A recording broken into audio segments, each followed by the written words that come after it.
الحمد لله وكفى وسلام على عباده الذين اصطفى خصوصا على سيد الرسل وخاتم الأنبياء.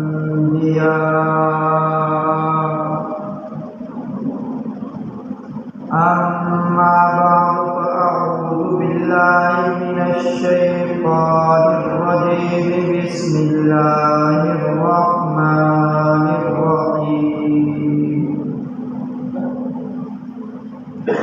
لقد من الله على المؤمنين إذ بعث فيهم رسولا منهم يتلو عليهم آياته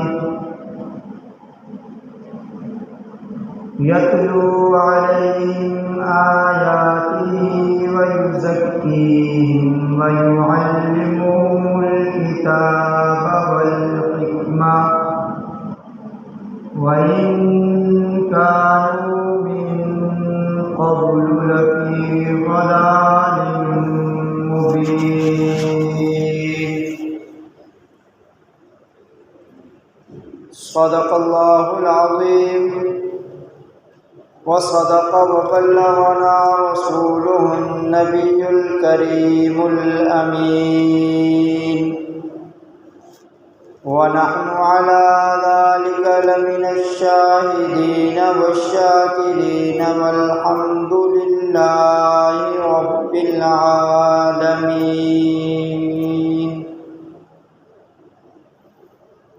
اللهم صل على محمد وعلى آل محمد كما صليت على إبراهيم وعلى آل إبراهيم إنك حميد مجيد.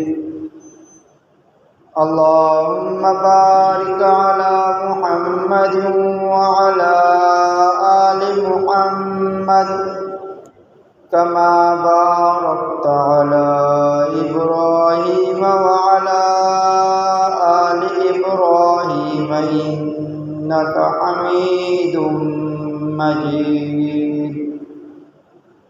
رب اشرح لي صدري ويسر لي أمري واحلل عقدة من لساني يفقهوا قولي.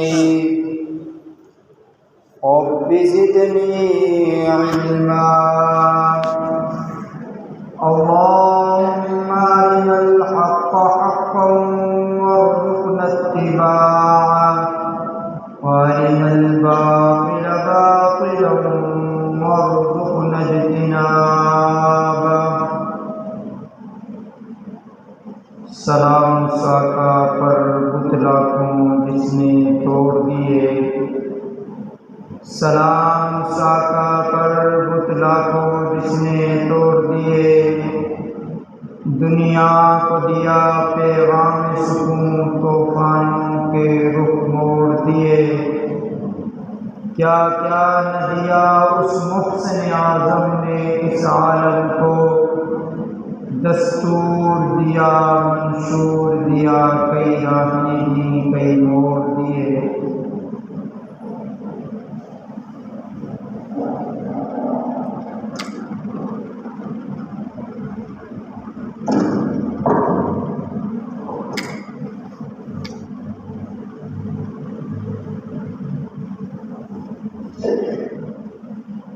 انتہائی واجب الاحترام بزرگوں، عزیز دوستوں، حضور پاک صلی اللہ علیہ وسلم کی سیرت طیبہ کے حوالے سے گفتگو چل رہی ہے. ربیع الاول کا مہینہ ہے. میں نے جیسے پہلے یہ عرض کیا تھا کہ ربیع الاول کے مہینے میں حضور پاک صلی اللہ علیہ وسلم کی ولادت بھی ہے، رسول اللہ صلی اللہ علیہ وسلم کی بعثت بھی ہے. رسول اللہ صلی اللہ علیہ وسلم کی ہجرت بھی ہے اور رسول اللہ صلی اللہ علیہ وسلم کی رحلت بھی ہے۔ میں نے جو آیت کریمہ آپ حضرات کے سامنے تلاوت کی، اس آیت کریمہ میں اللہ رب العزت نے وہ دعا جو کعبۃ اللہ کی تعمیر کے وقت حضرت ابراہیم علیہ نبینا علیہ السلام نے مانگی تھی، اس کا جواب اس آیت مبارکہ میں اللہ نے عطا کیا۔ اللہ رب العزت فرماتے ہیں لقد من اللہ علی المؤمنین، البتہ تحقیق کہ اللہ رب العزت نے احسان کیا مومنین پر۔ اگر ہم قرآن کا مطالعہ کرتے ہیں،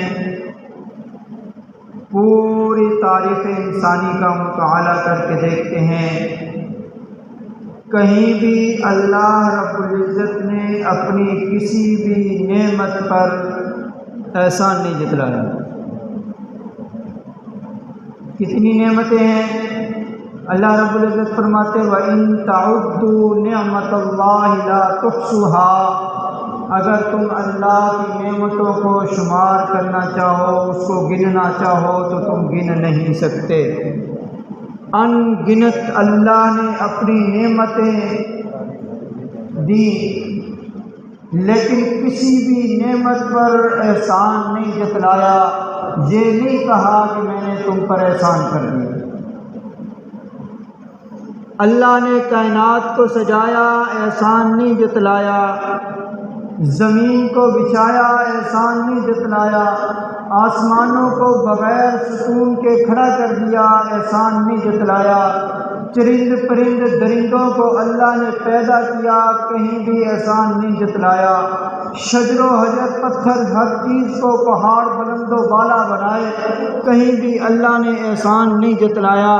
مجھے اور آپ کو یہ وجود دیا، اللہ نے احسان نہیں جتلایا۔ دیکھنے کے لیے آنکھیں دی، احسان نہیں جتلایا۔ سننے کے لیے کان دیے، احسان نہیں جتلایا۔ ایک طالبینہ معنی طور پر میں اللہ سے دستے سوال دراز کرتا ہوں کہ اے اللہ تو نے ساری کائنات کو سجایا، لیکن ہم دیکھتے ہیں کہیں تو احسان نہیں جتلا رہا، کہیں تو نے احسان نہیں جتلایا۔ اتنی بڑی بڑی نعمتیں تو نے عطا کی ہیں، کہیں بھی احسان نہیں جتلایا۔ تو نے آدم علیہ نبینا علیہ السلام کو اپنے ہاتھوں سے پیدا کیا، لیکن وہاں بھی تو نے احسان نہیں جتلایا۔ نوح علیہ السلام کو کشتی کے اندر ان کی قوم سے نجات دلائی، کشتی 6 مہینے تک گھومتی رہی، تو نے ان کو نجات دی، کہیں احسان نہیں جتلایا۔ تو نے ابراہیم علیہ نبینا علیہ السلام کو آگ کے چیخے کے اندر ان کو جو ہے وہ آگ کو ٹھنڈا کیا ان کے لیے، لیکن ان پر بھی تو نے احسان نہیں جتلایا۔ اسماعیل علیہ السلام کو چھری کے نیچے سے بچا دیا، لیکن تو نے احسان نہیں جتلایا۔ موسیٰ علیہ السلام کو فرعون سے دریا سے نجات دلا دی، لیکن فرعون کو غرق کر دیا اور بنی اسرائیلیوں کو وہاں نجات دے دی، لیکن تو نے احسان نہیں جتلایا۔ عیسیٰ علیہ السلام کو زندہ آسمانوں پر اٹھا لیا، لیکن احسان نہیں جتلایا۔ جب ساری تاریخ کا مطالعہ کرتے ہیں، کہیں اللہ کی احسان میں اللہ احسان کرتے، احسان جتلاتے نظر نہیں آتے، لیکن یہاں اللہ تبارک و تعالیٰ فرماتے ہیں کہ لقد من اللہ البتہ تحقیق کے ساتھ اللہ نے کہہ دیا، البتہ تحقیق میں نے مومنین پر احسان کر دیا، مومنین پر احسان کر دیا۔ اللہ تو نے تو آدم کو بھی نبوت دی تھی، تو نے نوح کو بھی نبوت دی تھی، تو نے 1,24,000 انبیاء کو دنیا میں بھیجا، رسول بنا کر، نبی بنا کر، پیغمبر بنا کر، کسی کی نبوت پر، کسی کی رسالت پر کہیں احسان نہیں جتلایا۔ کیوں احسان جتلا رہے اللہ؟ اللہ فرماتے ہیں اذ بعث فیہم رسولا من انفسہم، یہ احسان اس وقت اللہ جتلا رہے ہیں جب اللہ نے میرے اور آپ کے پیغمبر آمنہ کے لال، عبداللہ کے در یتیم، ساقی کوثر، شافی محشر، محمد مصطفیٰ احمد مصطفیٰ کو دنیا میں رسالت کے ساتھ جو ہے وہ مبعوث فرمایا صلی اللہ علیہ وسلم۔ تو اللہ نے ان کے آنے پر اللہ نے کہا میں نے احسان کر دیا ہوں۔ اللہ نبی تو اور بھی ہے، رسول تو اور بھی ہے، وہ بھی برحق ہیں۔ تو نے کتابیں بھی آسمانی نازل کی، شریعتیں بھی دی، تو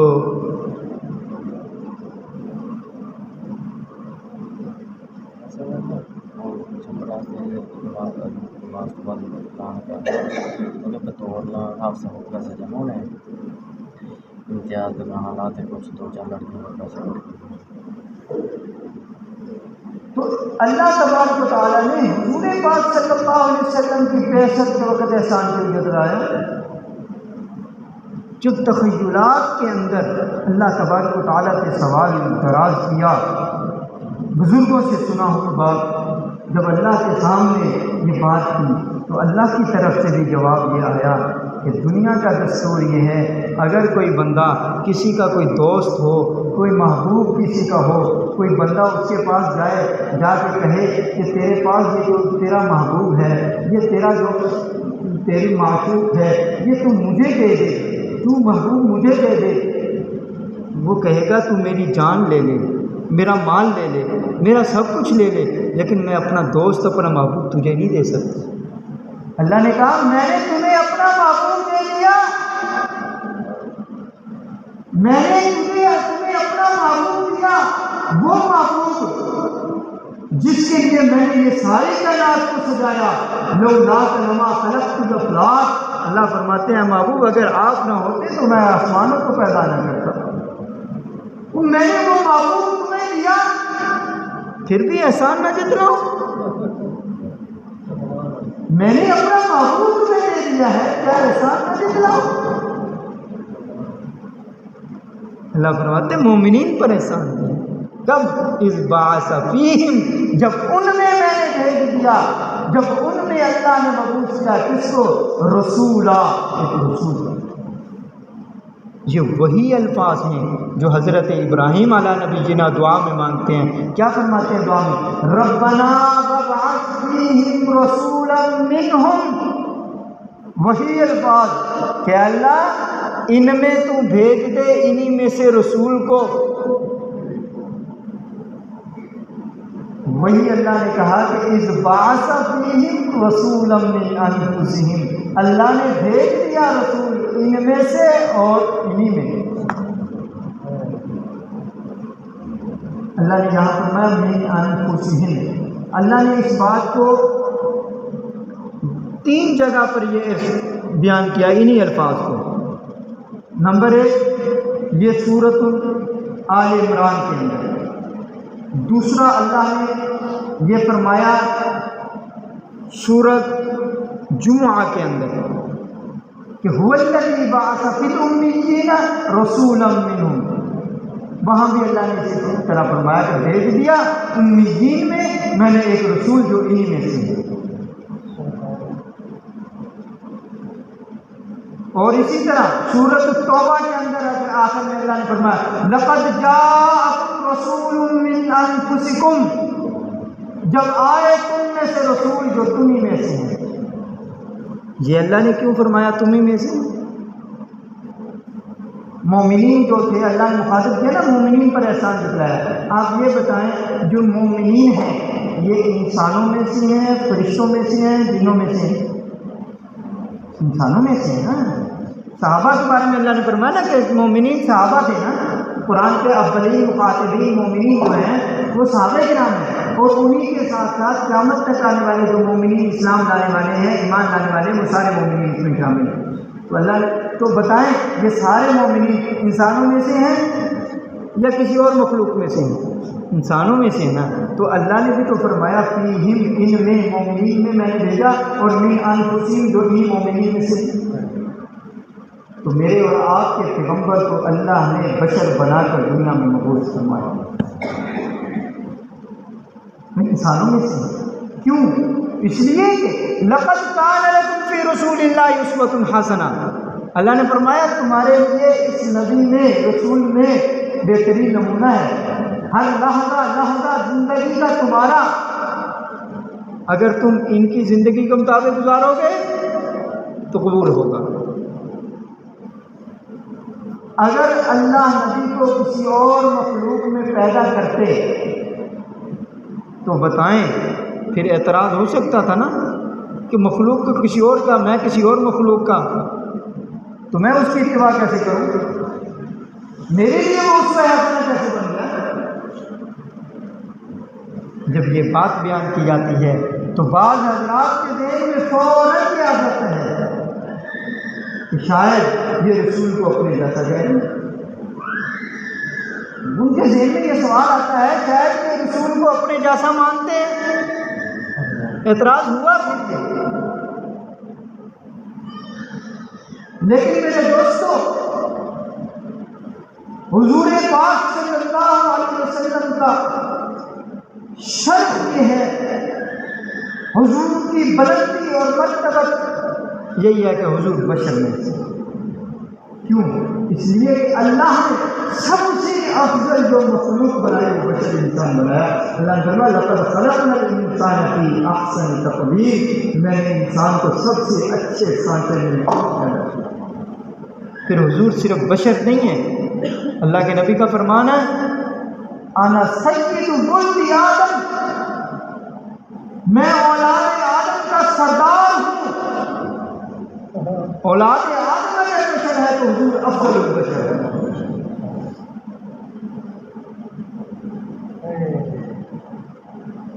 اولاد آدم اگر حسین ہے تو حضور احسن ہے، اولاد آدم اگر جمیل ہے تو حضور اجمل ہے۔ اللہ نے یہ مرتبہ ہمارے بتا۔ میں آج اس لفظ کو سمجھانا چاہتا ہوں کہ اللہ نے جو یہ فرمایا کہ رسولا من انفسہم، انہی میں سے رسول کو بھیجا۔ حضور کو اللہ رب العزت نے بشر بنا کر دنیا میں مبعوث فرمایا۔ اللہ کے نبی ذات کے اعتبار سے بشر تھے لیکن صفت کے اعتبار سے نور۔ اللہ کے نبی نے فرمایا اول ما خلق اللہ بنوری، اللہ نے جس چیز کو سب سے پہلے پیدا کیا وہ میرا نور تھا۔ حدیث پاک ہے، حضور نے فرمایا کہ سب سے پہلے جس چیز کو اللہ نے پیدا کیا ہے وہ حضور پاک صلی اللہ علیہ وسلم کا نور ہے۔ اسی بات کو قاسم العلوم والخیرات بانی دارالعلوم دیوبند حضرت مولانا محمد قاسم نانوتوی رحمۃ اللہ علیہ فرماتے ہیں سب سے پہلے مشیت کے انوار سے، سب سے پہلے مشیت کے انوار سے نقش روئے محمد بنایا گیا، پھر اسی نقش سے مانگ کر روشنی بس میں کونوں متا کو سجایا گیا۔ وہ محمد بھی، احمد بھی، حامد بھی، مخلود بھی، حسن مطلق کا شاہد بھی، مشہود بھی، علم و حکمت میں وہ لامحدود بھی، ظاہراً امیوں میں اٹھایا گیا۔ حشر میں مجھے کس چیز کا ڈر ہوا قاسم؟ میرا آقا ہے وہ، میرا مولا ہے وہ، جس کے ہاتھوں، جس کے قدموں میں جنت لوٹائی گئی، جس کے ہاتھوں سے کوثر لوٹایا گیا۔ کہ سب سے پہلے اللہ نے حضور پاک صلی اللہ علیہ وسلم کے نور نبوت کو پیدا کیا۔ اگر میں یہ کہوں تو بے جا نہیں ہوگا، آدم علیہ نبینا علیہ السلام سے لے کر حضرت عیسیٰ علیہ السلام تک جتنے نبی آئے، جتنے رسول و پیغمبر آئے، سب کو اگر نبوت ملی ہے تو وہ حضور پاک صلی اللہ علیہ وسلم کی نبوت کا صدقہ ہے۔ اگر اللہ حضور کے نور نبوت کو پیدا نہ کرتے تو آدم علیہ السلام سے لے کر عیسیٰ علیہ السلام کو کسی کو بھی نبوت نہ ملتی۔ ان کی نبوت کی حضور کی نبوت سے پڑھتا اور میرے اور آپ کے آقا امام الانبیاء ہیں۔ یہ میں ایسے نہیں کہہ رہا کہ ان کی نبوت حضور کی نبوت کا صدقہ ہے، میں ایسے نہیں کہہ رہا، رب کا قرآن کہتا ہے، رب کا قرآن بھی اعلان کر رہا ہے، وَإِذْ أَخَذَ اللَّهُ مِيثَاقَ النَّبِيِّينَ لَمَا آتَيْتُكُم مِّن كِتَابٍ وَحِكْمَةٍ ثُمَّ جَاءَكُمْ رَسُولٌ مُّصَدِّقٌ لِّمَا مَعَكُمْ لَتُؤْمِنُنَّ بِهِ وَلَتَنصُرُنَّهُ۔ اللہ کیا فرماتے ہیں کہ اللہ نے انبیاء سے وعدہ لیا، کس چیز کا وعدہ؟ کہ میں تمہیں نبوت بھی دوں گا، تمہیں کتاب بھی دوں گا، لیکن یاد رکھو ثم جاءکم رسول، پھر تمہارے پاس ایک رسول آئے گا، مصدق لما معکم، جو تمہارے پاس نبوت ہے اس نبوت کی وہ تصدیق بھی کرے گا۔ اگر تمہاری زندگی میں تمہارے زمانے میں آ گئے، کیا کرنا ہے؟ لَتُؤْمِنُنَّ، پہلا کام یہ کرنا ہے اس کی نبوت کو مانتے ہوئے اس پر ایمان لے لینا ہے، اور وَلَتَنصُرُنَّ، اور اس کی مدد کرنی ہے، تمہاری نبوت ختم ہو جائے گی۔ اسی وجہ سے حضرت عیسیٰ علیہ نبی علیہ السلام جب قرب قیامت میں آئیں گے، اگرچہ اللہ نے ان کو نبوت عطا کی ہے، وہ بنی اسرائیل کے آخری نبی ہیں، لیکن اس کے باوجود بھی وہ جب دنیا میں دوبارہ لوٹ کر آئیں گے تو وہ حضور پاک صلی اللہ علیہ وسلم کی شریعت پر ایمان لائیں گے، شریعت پر عمل کریں گے اور لوگوں کو شریعت کی دعوت دیں گے، شریعت محمدی کی۔ تو اس لیے اللہ نے میرے اور آپ کے رسول کو اتنا بلند مرتبہ کہا۔ اللہ نے فرمایا رسولا من انفسہم، اس کی تشریح کے اندر احادیث مبارکہ کی روشنی میں حضرت عائشہ رضی اللہ تعالیٰ عنہ نبی پاک صلی اللہ علیہ وسلم کے سامنے آئی، عرض کیا یا رسول اللہ صلی اللہ علیہ وسلم، میں نے آپ کے سامنے آپ کو دیکھا، یا رسول اللہ آپ رات کو سو گئے تھے، آپ کو نیند آ گئی تھی۔ اللہ کے نبی نے فرمایا من انفسکم، تمہیں میں سے ہوں، جیسے تمہیں نیند آتی ہے مجھے بھی نیند آتی ہے، تمہیں جیسے نیند کا تقاضا ہوتا ہے مجھے بھی تو نیند کا تقاضا ہوتا ہے، تمہیں میں سے ہوں۔ لیکن اللہ کے نبی، اے اللہ کے رسول، ہم راتوں کو سوتے ہیں، جب ہم صبح کو اٹھتے ہیں ہمیں وضو کی حاجت ہوتی ہے، ہم وضو کرتے ہیں نماز پڑھنے کے لیے، آپ نے فرمایا کہ وضو کے بغیر نماز نہیں ہوتی، ہمیں وضو کرنا پڑتا ہے، لیکن میں دیکھتی ہوں آپ نیند میں گئے، نیند کا غلبہ آپ پر تھا، آپ اٹھے، آپ نے اٹھ کر ایسی نماز پڑھنے کے لیے چلے گئے۔ کیا فرمایا؟ میں لیس بمثلکم، ہوں تو تم ہی میں سے، لیس بمثلکم، میں تم جیسا نہیں ہوں تم میں سے، کہ نیند کا تقاضا آتا ہے، لیکن لیس بمثلکم، تم جیسا نہیں ہوں۔ تمہاری نیند جو ہے وہ آنکھوں پر بھی ہوتی ہے، دل پر بھی ہوتی ہے، میری آنکھ، میری نیند، میری آنکھیں تو سوتی ہیں، دل جاگتا ہے۔ عائشہ رضی اللہ تعالیٰ عنہ نے عرض کیا یا رسول اللہ، میں ابھی جو ہے بیت الخلاء گئی تھی، آپ کے پیچھے پیچھے، آپ بیت الخلاء سے ہو کر واپس ہیں، میں بیت الخلاء میں گئی تھی، فوراً دیکھنے تو گئی تھی آپ صلی اللہ علیہ وسلم کا انداز بیٹھنے کا، دیکھنے تو گئی تھی کہ آپ وہاں پر کیسے بیٹھتے ہیں، لیکن میں جب وہاں گئی میں نے دیکھا وہاں کچھ بھی نہیں تھا۔ یا رسول اللہ آپ واش روم میں، آپ بیت الخلاء میں جاتے ہیں؟ تو میں من انفسکم، تمہیں میں سے، جیسے تمہیں بیت الخلاء کی حاجت ہوتی ہے مجھے بھی بیت الخلاء کی حاجت ہوتی ہے، لیکن یا رسول اللہ میں نے وہاں جا کر دیکھا کچھ بھی نہیں تھا۔ فرمایا لیس بمثلکم، تم جیسا تو نہیں، تم جیسا نہیں، تم میں سے تو ہوں لیکن تم جیسا نہیں ہوں۔ اللہ نے بشر کو بنایا ہے لیکن افضل البشر ہے، اللہ نے بشر تو بنایا ہے لیکن افضل البشر ہے۔ حضرت ام سلمہ رضی اللہ تعالیٰ عنہ فرماتی ہیں یا رسول اللہ صلی اللہ علیہ وسلم، یا رسول اللہ آپ کو پسینہ آتا ہے؟ میں من انفسکم، تمہیں میں سے ہوں نا، تمہیں پسینہ آتا ہے مجھے بھی پسینہ آتا ہے، تم کھاتے ہو میں بھی کھاتا ہوں، تم پیتے ہو میں بھی پیتا ہوں، جو تمہیں تقاضے ہوتے ہیں مجھے بھی تقاضے وہی ہے۔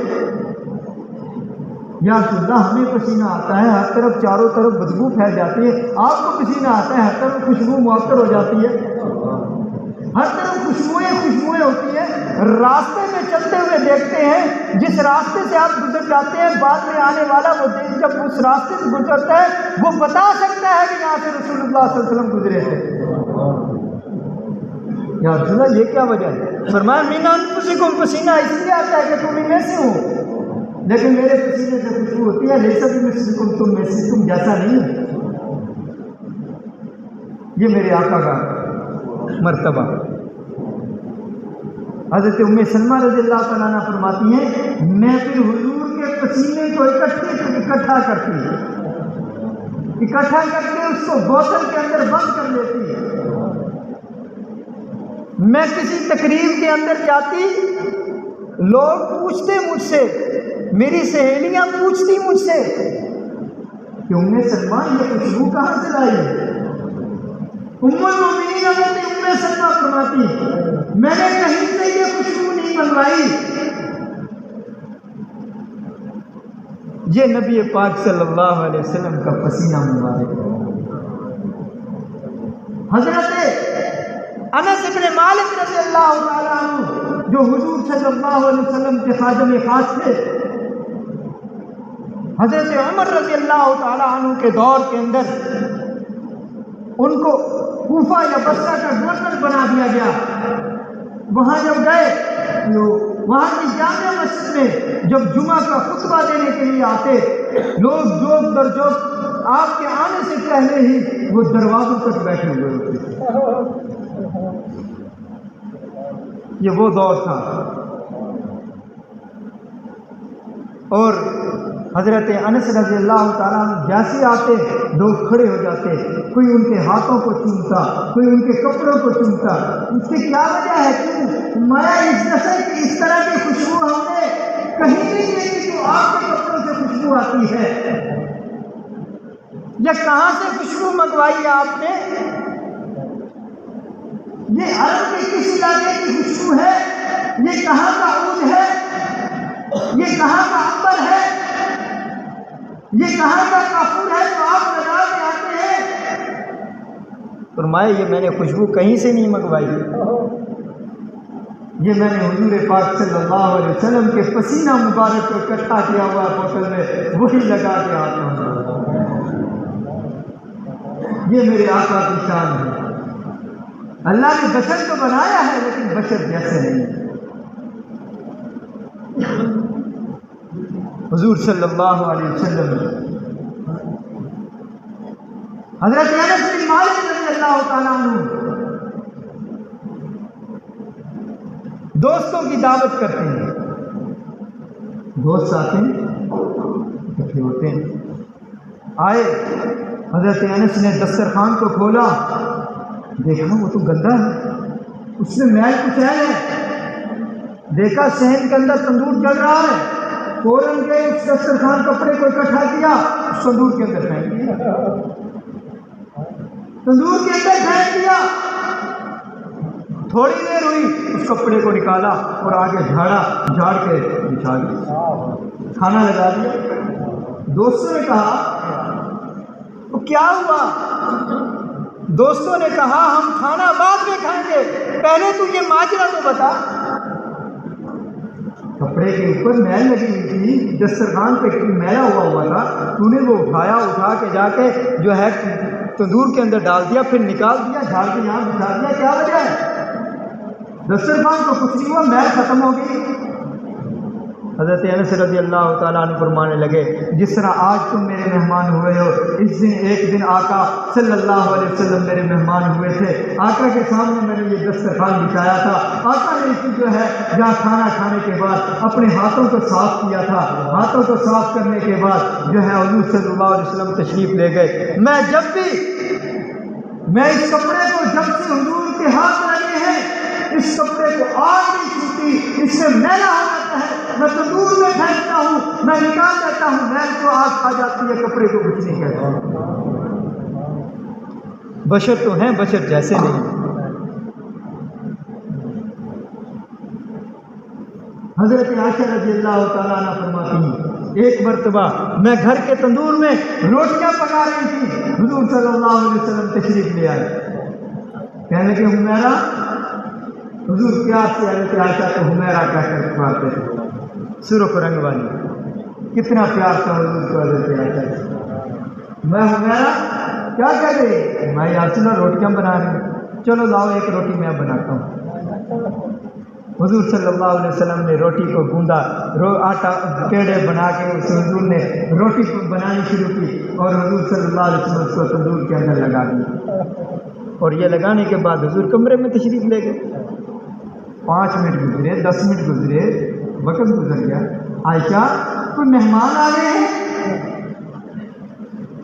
یا روٹیاں زیادہ پکانی شروع کر دی ہیں؟ یا رسول اللہ نہ تو مہمان آئے ہیں نہ روٹیاں زیادہ، وہی 2-3 روٹیاں ہیں، پھر کتنی کیوں دیر ہے؟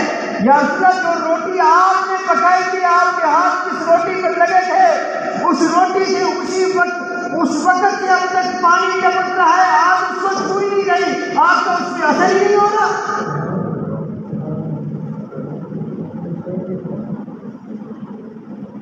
تو میرے دوستو، وہ روٹی جس کو اللہ کے نبی ہاتھ لگا دے آج اس کو کچھ نہیں کہتی، جس کپڑے کو میرے آقا ہاتھ لگا دے اس کپڑے کو کچھ نہیں کہتی۔ تو کتنے بدبخت لوگ ہیں کہ جو میرے آقا کے ان یاروں کو برا کرتے ہیں جن کے کندھوں پر میرے آقا نے سواری کیا، بتائیں کیا جہنم کی آگ ان کو کچھ کہہ سکتی ہے؟ اور جنہوں نے میرے آقا کے ہاتھ پہ ہاتھ رکھ کے کلمہ پڑھا تھا، جنہوں نے صحابیت کا شرف حاصل کیا تھا، بتائیں جنت میں اگر وہ نہیں جائیں گے تو میں اور آپ کیسے جائیں گے؟ یہ میرے آقا کی شان ہے کہ میرے آقا صلی اللہ علیہ وسلم کو اللہ نے اس قدر مرتبہ عطا کیا، بشر تو تھے لیکن بشر کیسے نہیں، یہ میرے آقا کی شان تھی۔ میرے دوستو، حضور کی شان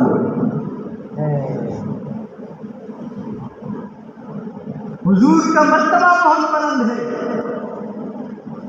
اسی وجہ سے ایک حدیث سنا کے اپنی بات کو ختم کرتا ہوں، انشاءاللہ اس حدیث پر تفصیلی گفتگو آئندہ میں کریں گے۔ اللہ کے نبی نے فرمایا لا یؤمن احدکم حتی اکون احب الیہ من والدہ وولدہ ومالہ ونفسہ والناس اجمعین، کہ تم میں سے کوئی مومن نہیں ہو سکتا اس وقت تک جب تک کہ میں اسے محبوب، اللہ کے نبی اس کو محبوب نہ ہو جائیں، اس کے والدین سے، اس کی اولاد سے، اس کے مال اور اس کی جان سے، اور تمام لوگوں دوست احباب سے زیادہ اگر اللہ کے نبی محبوب نہ ہو جائے اس وقت تک اس کا کامل ایمان نہیں ہو سکتا۔ یعنی جب تک اللہ کے نبی کی محبت اس کے اندر نہیں ہے، اگر کامل محبت، اگر اس کا ایمان بھی کامل نہیں ہو سکتا۔ اسی وجہ سے تو کسی نے کہا محمد کی محبت دین حق کی شرط اول ہے، گر ہو اس میں خامی کو دین نامکمل ہے۔ بس میرے دوستو، یہی حضور کی محبت کا تقاضا ہے ربی لوگ۔ آخر میں ایک مسئلے کی طرف وضاحت کرنی تھی۔ یہ فصل کا موسم ہے، آپ لوگ کپاس کی فصل اٹھا رہے ہیں، جس طرح جب آپ گندم کی فصل کو اٹھاتے ہیں تو آپ عشر ادا کرتے ہیں، اسی طرح جب کپاس کی فصل بھی آپ اٹھائیں تو عشر ادا کریں۔ بعض لوگوں کے ذہنوں میں صرف گندم کا عشر ہوتا ہے، اس کے علاوہ عشر ہی نہیں ہوتا۔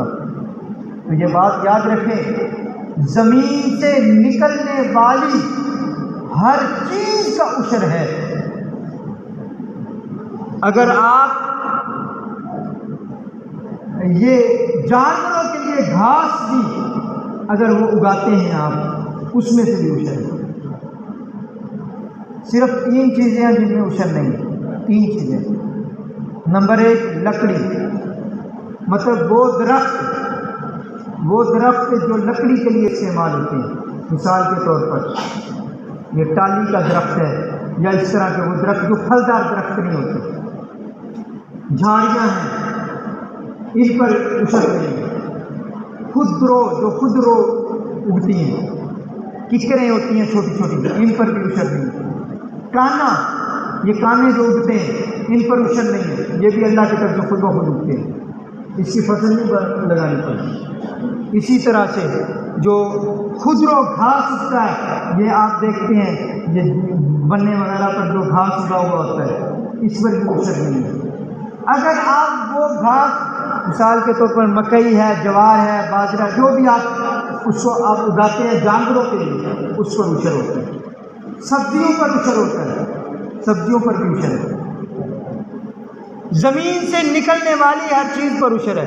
اس لیے کل میرے پاس ایک دوست آئے، وہ مجھ سے پوچھنے، میں نے اس لیے آج وضاحت کی اس کی، تو تم کپاس کی فصل پر بھی عشر ہوتا ہے، وہ مجھ سے پوچھنے لگے۔ بہت سارے دوستوں کو اس چیز کا نہیں پتہ۔ تو اس لیے ہر چیز جو زمین سے نکلتی ہے، فصل اور جو پھل ہوتا ہے، ان تمام چیزوں کا عشر ہوتا ہے۔ تو اس لیے آپ یہ احکامات سیکھ کر اپنے جو ہے نا فصلوں کو پاک کیا کریں، اپنے مال کو پاک کیا کریں، اور یہ اللہ تبارک و تعالیٰ کا مال ہے۔ اگر ہم اس کو نہیں نکالیں گے، پھر اللہ تبارک و تعالیٰ بڑے غیرت مند ہے، وہ کسی نہ کسی طریقے سے نکلوا لیتے ہیں، ایسی بات نہیں ہے۔ پھر وہ کوئی نکل آتا ہے، ایسے نہ کہے کہ میں عشر نہیں دیتا تو میں، اللہ تبارک و تعالیٰ معاف فرمائے، اللہ حفاظت فرمائے، اللہ کسی کوئی نہ کوئی بیماری دے دیتے ہیں، اللہ کوئی نہ کوئی چیز فرما دیتے ہیں۔ جیسے اللہ فرماتے ہیں وَلَنَبْلُوَنَّكُمْ، اللہ نے خود قرآن میں فرمایا وَلَنَبْلُوَنَّكُمْ بِشَيْءٍ مِّنَ الْخَوْفِ وَالْجُوعِ وَنَقْصٍ مِّنَ الْأَمْوَالِ وَالْأَنفُسِ وَالثَّمَرَاتِ۔